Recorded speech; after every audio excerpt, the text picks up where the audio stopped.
그러니까 성령의 나타남이 치유나 기적이나 방언이 성령의 나타남인 줄 알더라고요. 그러니까 시대가 바뀐 걸 몰라요. 경륜이 바뀌었다고요. 그러니까 마태복음 10장에서 보면 복음 전할 때 야, 니들 빈손으로 가라. 가면서 말하기를 하나님의 나라 천국이 가까이 왔다고 하고 병든 자를 고쳐주고 방언으로 말하고 뭐 이러면서 어떤 표적을 행한다고요. 근데 그러나 사도행전 8장 이후로 바울이 사역을 시작하고 바울 사역 후기가 되면 다 없어져요. 그런 표적이. 은사로서 받은 표적이 없어진다고요. 그러면 성령의 나타남이 남은 것은 성경적 어휘나 말씀을 사용해서 그 말씀이 능력으로 역사해요. 죄인들에게. 그래서 어떤 사람이 구원받고 어떤 사람이 헌신하게 되는 거거든요. 근데 완전히 다르게 말해요. 뭐 목사들 내가 유튜브에 본 목사들 한 명도 예외가 없어요. 초대 교회 사도행전 1, 2, 3, 4장에 나와 있는 그 역사를 지금도 하려고 하는 거예요. 그럼 이단이 되는 겁니다. 그러면은 은혜의 복음 전하지 않고 치유나 표적을 행하려고 한다고요. 그 젊은 그 전도사 봤잖아요. 막 애처로워요. 돈 벌려고 말도 안 되는 소리에서 하면서. 그게 예수님의 피도 들어가 있어요. 하나님도 들어가 있고. 근데 전혀 그게 교회 시대 전할 메시지가 아닌데 마귀의 힘으로 전하고 있는 겁니다. 그래서 오늘 이런 거에 대해서 좀 알아보기 위해서 이번 한 주 동안 179명 우리 구령했습니다. 179명. 그리고 지금까지 890명. 올해 1월부터 지금까지 890명을 구령했습니다. 이제 봄이 되잖아요. 이제 저도 본격적으로 이제 거리 설교를 더 할 거고 여러분들도 전도지 들고 산책하러 나가는 거예요. 공원으로 나가던 사람 있는 곳으로.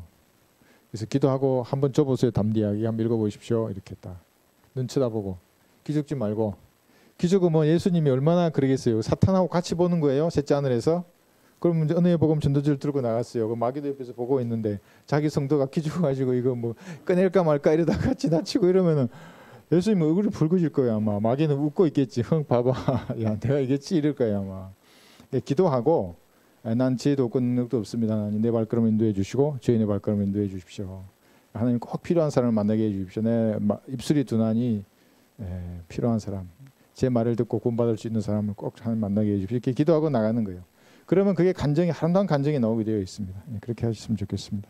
첫 번째 질문이 뼈 중에 뼈네요. 이게 우리 자매님 좀 전에 현관문 저기 잠기 가지고 못 들으셨잖아요.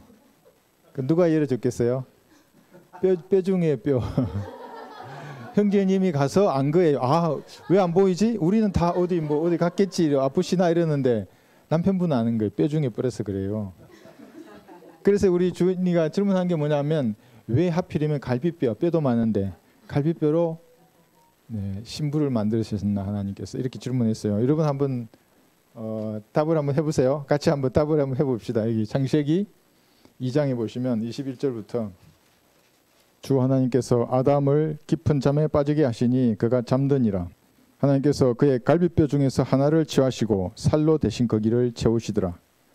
주 하나님께서 남자에게 취했던 갈비뼈로 여자를 지으셔서 그녀를 그 남자에게로 데려오시니 아담이 말하기를 이는 이제 내 뼈들 중에 뼈요 내 살 중에 살이니 그녀를 여자라 부르리라. 이는 그녀가 남자에게서 죄졌습니다. 그러니까 여자가 남자를 낳았잖아요. 그죠? 그런데 성경에는 처음에 남자가 여자를 남자의 갈비뼈로 여자를 만든 거예요. 왜 하필 그게 갈비뼈냐? 그럼 뼈 중에 뼈야 이렇게 말할 수 있습니다. 맞아요. 갈비뼈가 왜 뼈 중에 뼈냐 하면 우리 생명의 가장 중요한 부분을 보호하잖아요. 심장과 폐를 보호하는 거예요. 그러니까 여러분 전쟁 중에 총알을 맞았어요. 제일 먼저 내 간이나 여기 가슴의 주요 장기들 간이나 심장을 맞으면 바로 즉사하는 거고 폐나 간이 상했는지 안 상했는지 보는 거거든요. 이 모든 걸 보호해 주는 게 갈비뼈예요. 사실 뼈 중에 뼈가 갈비뼈예요. 물론 손가락뼈도 있고 발가락도 중요하고 중요하지 않은 뼈가 어디 있겠어요. 그런데 손가락 중에 하나를 뭘 만드셨다 그러면 이상한 거예요. 왜냐하면 뼈들 중에 뼈가 돼야 되거든요. 제일 중요한 뼈. 그래서 성경을 갈비뼈라고 그러는 거예요. 생명을 보호하는. 그런데 이 갈비뼈가 처음에 여기에 등장하는데 아담이 죽음으로 신부를 얻었잖아요. 이것은 예수님의 죽음으로 신부인 교회를 얻게 되는 예표를 여기서 보여줘요. 그러니까 아담의 죽음으로 여자를 얻은 거예요. 예수님의 죽음으로 교회를 얻어요. 그러니까 아담을 첫 번째 아담 그러잖아요. 이를 예수님을 마지막 아담이라고 해요. 그 예표가 거의 비슷해요. 이것이. 그래서 누가 먼저 사랑하냐 맨날 싸우잖아요. 성경에는 아내는 남편을 경외하라 그래요. 경외란 말은 하나님이나 하나님의 성소를 경외하는 거예요. 근데 남편을 동등하게 해놨어요. 남자가 아니에요. 남편을 그렇게 하는 거예요. 예, 그러면 안 한다고 눈치 주면서 야 너 왜 경외 안 해? 이제 경외해. 이래 버리면은 그 밑에 뭐라고 하냐면 누가 먼저 남편은 아내를 자기 몸처럼 사랑하라 그랬어요. 자기 생명과 같이. 그럼 누가 먼저 사랑해서 남편이 먼저 사랑하는 거예요. 그래서 아내를 얻은 거거든요. 이렇게. 그래서 사랑을 할 때도 남자가 먼저. 어떤 사람은 저도 알아요. 어떤 행제가 있는데 항상 자기 아내를 나한테 경외해. 이것만 강조하는 거예요. 아니에요. 먼저 남자가 사랑해야 되는 겁니다. 자, 그런데 두 번째 갈빗뼈가 등장할 때 한번 보세요. 사무엘하 2장 22절에 보시면 여기도 죽음이에요. 23절. 그러나 그가 옆으로 돌이키기를 싫어하니 아브넬이 창 끝으로 그의 5번째 갈비뼈 아래, 여러분 잘 보세요. 5번째 갈비뼈 아래를 찔려요. 갈비뼈가 등장해요. 창이 그 뒤로 나온지라 그가 거기서 쓰러져 그 자리에서 죽으니 아사엘이 쓰러져 죽은 곳까지 온 모든 자들을 가만히 있었더라 그랬는데 5번째 갈비뼈 아래가 이게 또 등장해요. 그러니까 뼈들 중에 뼈이기 때문에 성경에는 갈비뼈가 계속 죽음과 연관해서 등장을 하는데 세 번째 등장도 볼게요. 3장 27절 거기 그대로 넘기시면 아브넬이 헤브론으로 돌아왔을 때 요압이 그와 조용히 말하고자 하여 성문으로 그를 데리고 가서 거기서 그의 5번째 갈비뼈 아래를 찌르니 그가 죽으니라. 이는 그의 동생 아사엘의 피 때문이라. 그러니까 피는 피로 이렇게 갚아지는 거예요. 그런데 여기서 우리가 볼 게 갈비뼈가 또 등장하는데 또 죽음이에요. 그러니까 처음부터 갈비뼈는 여기도 죽음이 등장한 거예요. 아담의 죽음으로 여자를 그 뼈로 만들었고 두 번째, 세 번째도 갈비뼈는 죽음을 함께 하고 있어요. 그럼 여기서 그냥 갈비뼈가 왜 해필이면 갈비뼈냐라고 했을 때 예수님이 죽으세요. 여기서 한번 보세요. 로마서 5장 10절에 보시면 이제 마지막 아담이 죽으시는데 못이 박히신 다음에 창으로 옆구리를 찌르잖아요. 여기 보세요. 5장 10절. 우리가 원수되었을 때에도 그의 아들의 죽음으로 인하여 하나님께서 화해하게 되었으니 더욱더 화해하게 된 우리는 그의 생명으로 인하여 구원받게 되리라. 아들의 죽음인데 이 아들의 죽음이 요한복음 19장 33절에 보시면 못 박힌 다음에 옆구리를 찔러요. 그 병사들이 어디를 찔렀어요? 5번째 갈비뼈 아래를 통해서 심장을 관통해요. 예수님이 심장이 터져서 죽으신 거예요. 그래서 몸에 있는 모든 물과 피를 다 쏟는다 그랬잖아요. 심장이 안 터지면 심장 안에 있는 피를 어떻게 빼내요? 발목이나 손목이 난 그 구멍으로는 다 뽑아낼 수가 없죠. 요한복음 19장 33절.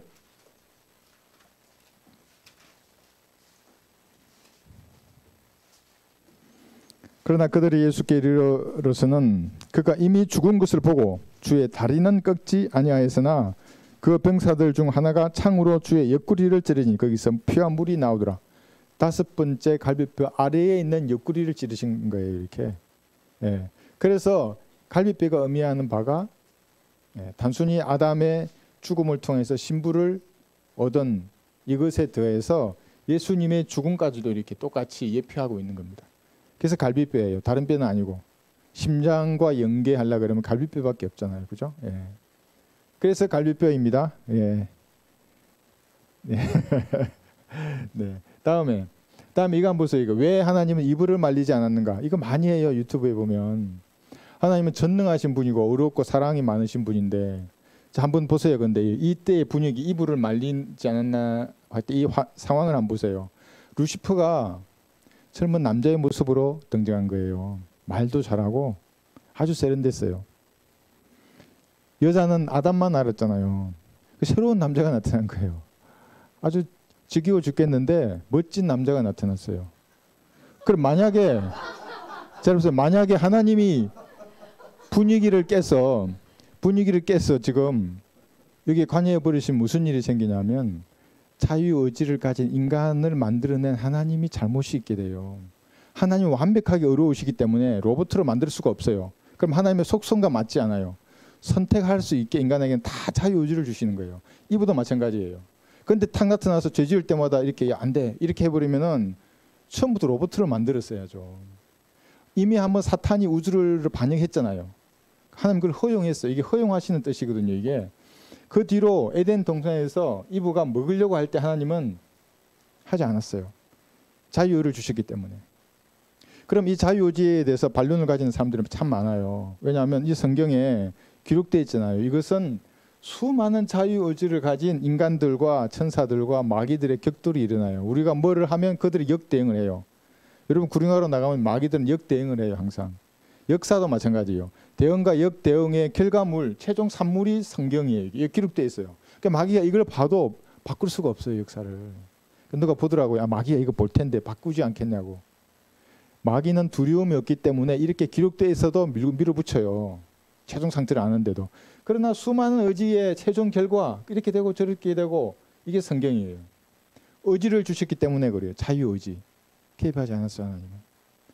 레위기 19장 5절 보세요. 처음에 의지가 등장하는 성경 단어. 제가 자꾸 첫 언급의 법칙에 따라서 처음에 어떤 단어가 등장했을 때의 뜻을 보고 있어요. 레위기 19장 5절.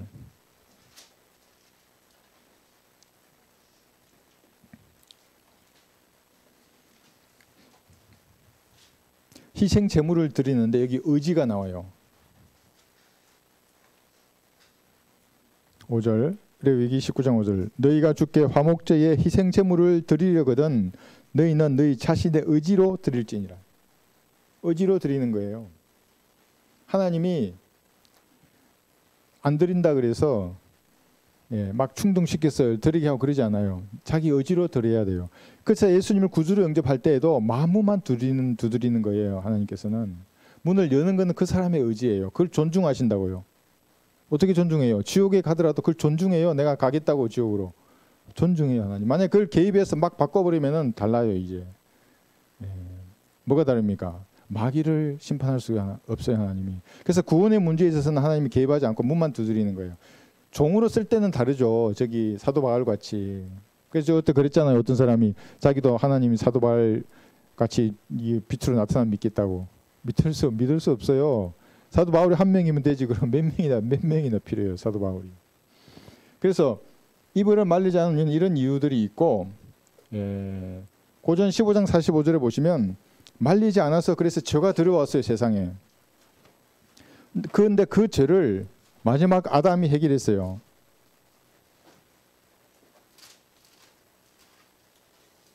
만약에 이러지 않았다면 하나님은 무책임한 분이라는 비평을 받을 때 그 반론이 궁색해 해줄 수밖에 없어요.